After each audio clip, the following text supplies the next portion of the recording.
A to the power x equal to y হলে নিচের কোনটি সঠিক।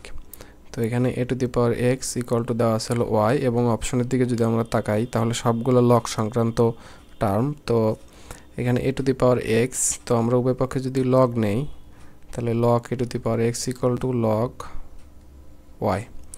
তাহলে লগের প্রপার্টিস অনুযায়ী আমাদের এখানে এই লগের বেসটা কী হবে, লগের বেস হবে এ, সবগুলো এ হবে, এ ভিত্তিক লগারিদম নিলাম উভয় পক্ষে।